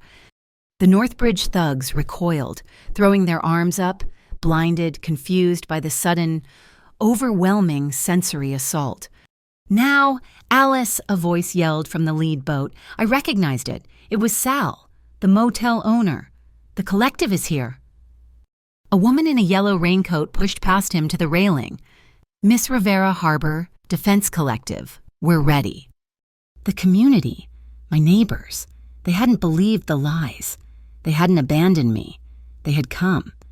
I ran to the edge of the pier, my heart feeling like it would burst. I didn't hesitate. I pulled the sable drive from my pocket and threw it, a spinning black disc against the light. The lawyer in the yellow raincoat caught it in one hand, a perfect, clean catch. She plugged it into a ruggedized laptop. It's uploading, she yelled over the horns. Dispersed to a dozen servers. They can't stop it. It's out. The truth is out. A roar of pure rage from the Northbridge men. They surged forward, ignoring the lights, ignoring the horns, their eyes fixed on me. One of them was closer, faster. He lunged, not with a bat, but with a stun baton. He lunged for me. Giovanni moved like a snake. He intercepted the man, shoving me clear. The thug jammed the taser into Giovanni's side. I heard the sharp, electric crack. Giovanni's whole body seized. He cried out, a sharp, choked sound, and his eyes rolled back. He collapsed. He didn't just fall. He fell backward, his momentum carrying him, a dead weight, toward the black water at the edge of the pier. No. I lunged. I grabbed the front of his jacket, my fingers tangling in the fabric. Just as his shoulders and head cleared the edge, my arm nearly ripped from its socket, but I held on, my boots skidding on the wet stone. He was dangling, lifeless over the water. The MIB City sirens were closing in fast, the Northbridge thugs, caught between the community fleet and the incoming tactical teams, scattered like rats. I was alone on the pier, straining, my muscles screaming, holding Giovanni's life in my hands. "Giovanni!" I screamed. I pulled, with every ounce of strength I had. He was too heavy. "Come on," I grunted, planting my feet, digging in. "Damn you. Moretti, wake up, don't you dare." He groaned, his body twitching as the shock began to wear off. "Pull," I yelled, to myself, to him. I dragged him, inch by agonizing inch, back onto the solid safety of the pier. He collapsed onto the wet cobblestones, coughing and disoriented. I fell beside him, my entire body shaking, my chest heaving, tears of terror and relief streaming down my face. He looked up at me, his eyes clouded with pain but clear with a dazed, profound understanding. I leaned over him, my hand brushing the wet hair from his face, my breath coming in sobs. "I lead," I panted. "You follow. Remember? The Sable Drive changed everything. Mara's live stream, combined with the data dump from the Harbor Defense Collective, had torn the city in half. The truth was out, raw and undeniable, and the machine was reeling. But the machine wasn't dead. Port Isolde City Hall was a circus. An emergency hearing had been called, but it was a sham, a desperate counter-move by the corrupt elements of the city government. The room was packed. On one side, the residents of Barracuda Row, Sal, the collective's lawyers, and a swarm of legit press, all smelling blood. On the other, a phalanx of city officials, ARA executives, and a chilling number of MIB city officers lining the walls. Commander Brackett was there, seated in the front row, no longer in tactical gear but in a perfectly pressed suit, her face a mask of civic concern. She was the one running this show. The agenda was simple. MIB City was formally requesting the emergency condemnation of Barracuda Row, citing extreme public safety risks and ongoing gang warfare. They were using Giovanni's and Northbridge's street fights they had instigated as the pretext.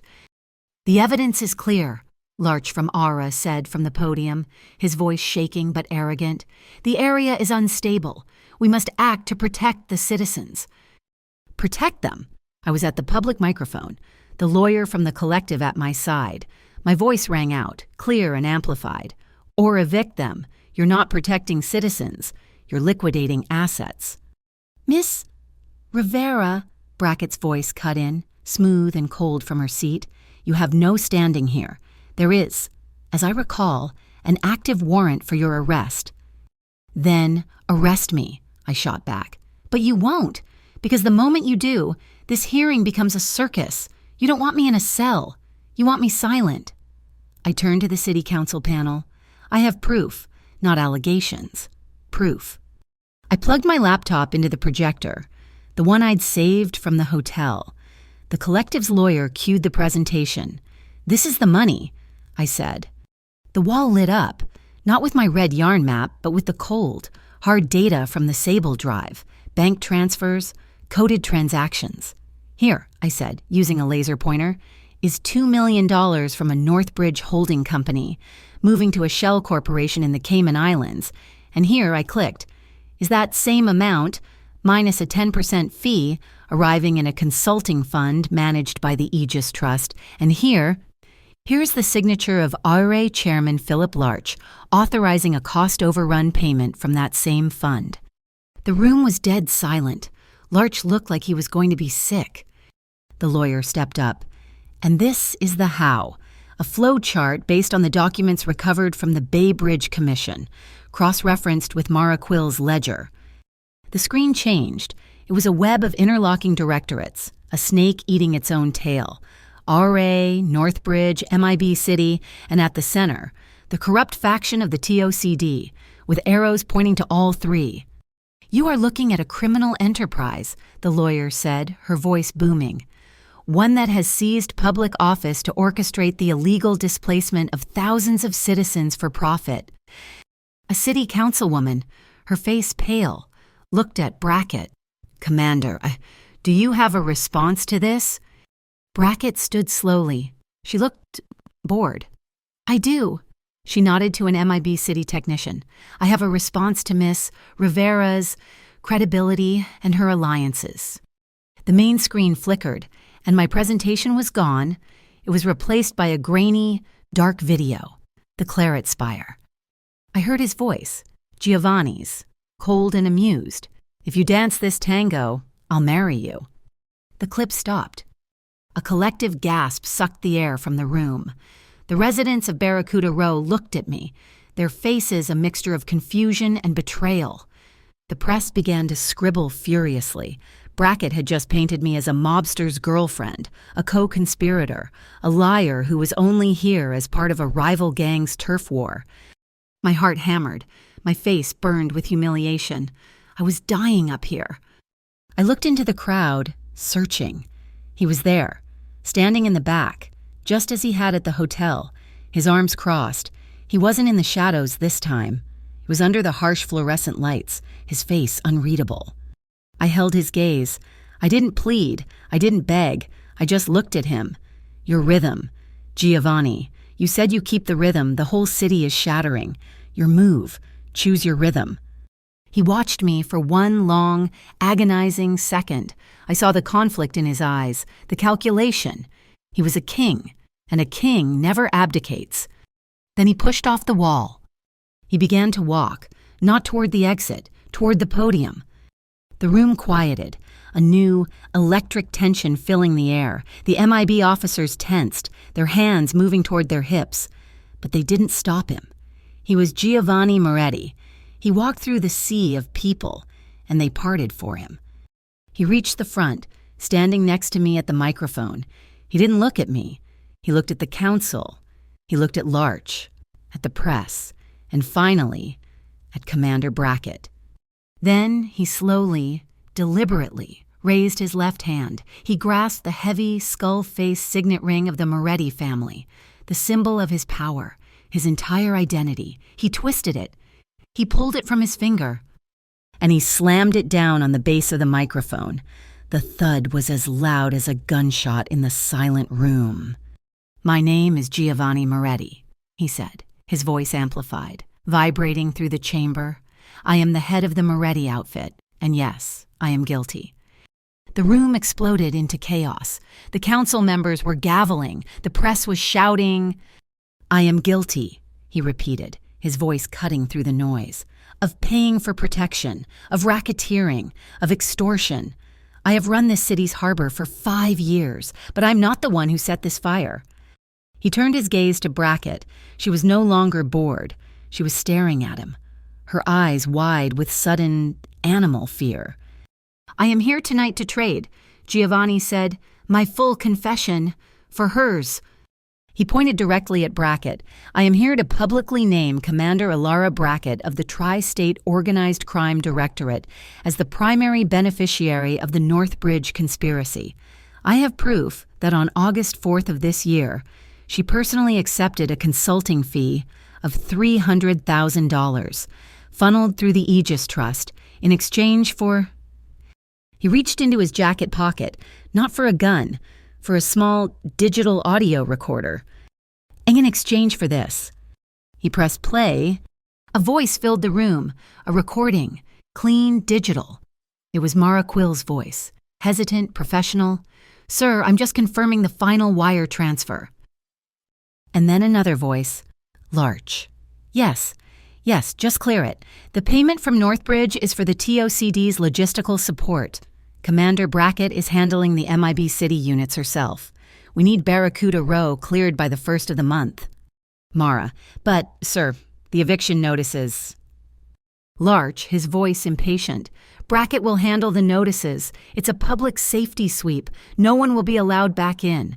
Just run the damn number. Mara..." The recording clicked off. The room didn't explode. It imploded It was the sound of 100 realities shattering at once. Larch had collapsed into his chair, his face the color of ash. Brackett was already moving, but it was too late. Two people, a man and a woman in plain business suits who had been sitting in the back row, were suddenly on their feet. They flipped open badges.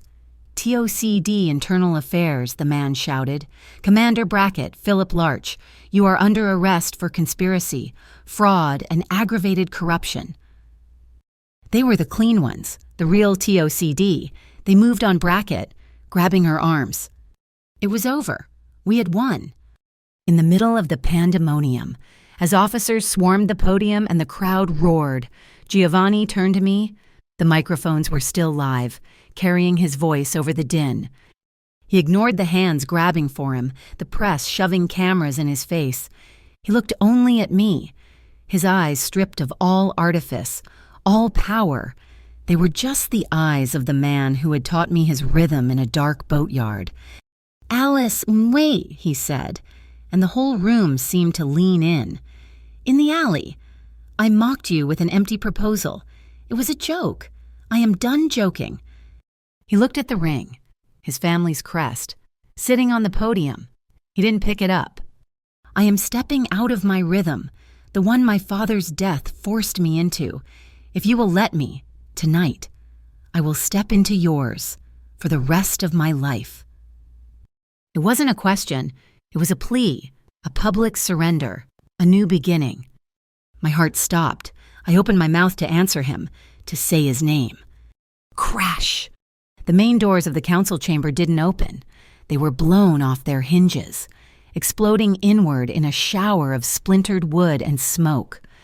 Brackett, in the grasp of the TOCD agents, threw her head back and laughed, a high, terrible sound. You fools, you think it's over. You think you won. Through the smoke, a dozen figures emerged, black tactical gear, full body armor, MIB City Special Forces, their weapons raised, red laser sights cutting through the smoke-filled room. They weren't there to arrest anyone. Secure the drive, Brackett screamed, her voice a triumphant shriek. Secure the data, kill them if you have to. The world dissolved.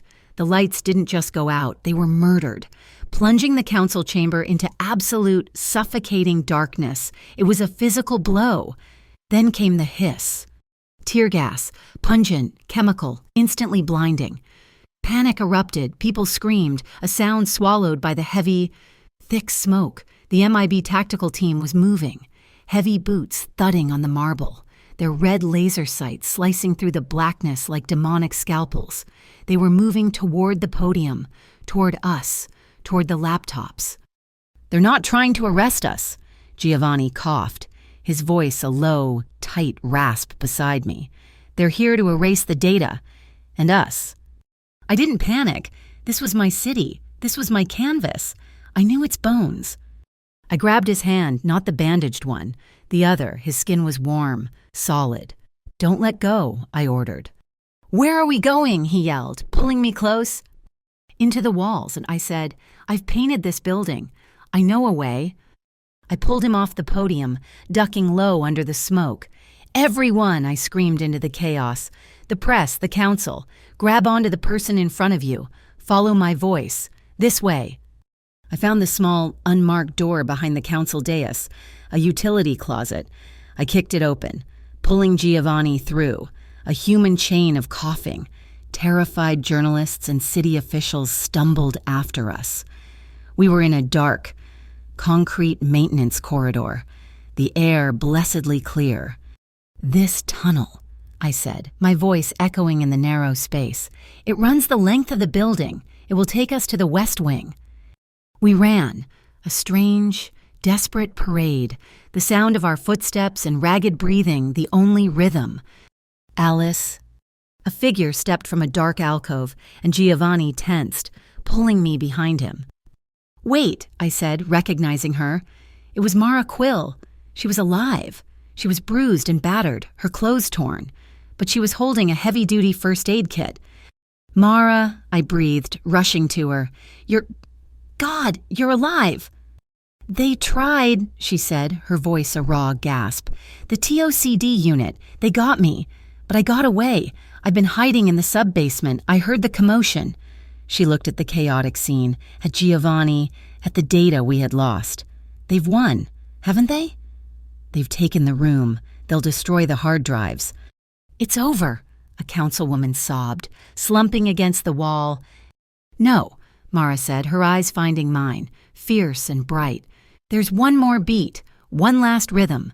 The emergency power room, the city's core data hub. When the collective uploaded the Sable drive, the city's charter required an automatic, immutable backup, a copy for the municipal archive. It's stored on a server that's air-gapped from the main network. It's in that room, and right now, it's the only thing in this building with power." We got to the room. It was deep in the building's concrete heart, a bunker filled with the high-pitched, steady whine of battery backups. Green lights blinked on a dozen server racks. This was the city's digital soul. "How do we use it?" Giovanni asked, standing guard at the heavy steel door. "We can't," Mara said, plugging a laptop into a console. "It's a repository, not a broadcast station. We can't send the data out." "Then we don't," I said, my eyes scanning the control panel on the wall. I recognized the labels. This isn't just the server room, it's the hub for the emergency broadcast system, the one they use for hurricanes and citywide threats. I looked at Mara. "Can you feed the data from that server into this system?" A slow, brilliant smile spread across her face. Yes, I can." "Do it," I said. My hand, steady for the first time all night, moved to the large red lever under a glass case. Feed the truth into the city's own voice. Mara's fingers flew across the keyboard. "It's linked, the ledger, the audio files, the contracts. It's all queued." I lifted the glass. I grasped the lever. "Now." "Alice, so," she said. I pulled it down. Outside, in the smoke-filled plaza in front of City Hall, the world had gone quiet. The MIB tactical team, led by a triumphant Commander Brackett, had secured the exits. They had the building. They had won. And then, every speaker in the plaza crackled to life. Every police radio, every television in every bar in Port Isolde, the emergency sirens blared once, that high, mournful whoop, and then the audio kicked in. It wasn't a warning. It was Larch's voice. "Brackett will handle the notices. It's a public safety sweep. Just run the damn number." Brackett froze. Her head snapped up toward the loudspeakers. The audio file ended and was replaced by the cold, clear voice of a text-to-speech program, reading the contents of the ledger, transaction after transaction, date after date, name after name. The crowd of Barracuda Row residents, who'd been penned behind barricades, looked up. They had been standing in a silent, candle-lit vigil. But as the names and numbers rained down on them, a new light appeared, one by one. They lifted their cell phones, their flashlights all pointing up at City Hall. 1,000 points of light, a wave of digital fire, washing over the plaza. The clean TOCD agents, the Internal Affairs Unit, who had been trapped in the chaos, looked at each other. This was their signal. They drew their weapons. "Move in." At the same time, 2 heavy blue trucks from the UIC, the Urban Infrastructure Commission, arrived, not with guns, but with federal marshals. They had been waiting, the final, legitimate piece of the puzzle. They swarmed Brackett and her tactical team. This time, there was no resistance. The MIB officers, hearing the truth broadcast by their own city, hearing their commander's voice condemning her, dropped their weapons. The lights in the plaza flickered and then blazed to life, bright and clean. They cuffed Brackett. They cuffed Larch. The long con was over. We walked out of the side entrance into that blaze of light. The crowd saw us. A hush fell. Giovanni Moretti, his suit torn, his face streaked with smoke, walked past the officers, past the lawyers, into the center of the plaza.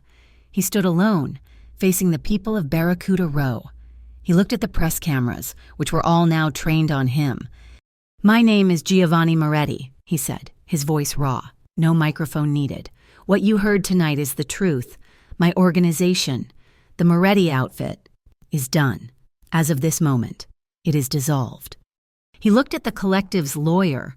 Every asset, every account, every piece of property, including the Atlas safe house, is to be transferred immediately to a new open bay fund, to be managed by a board of community members from Barracuda Row, to rebuild what people like me and Larch and Brackett have broken.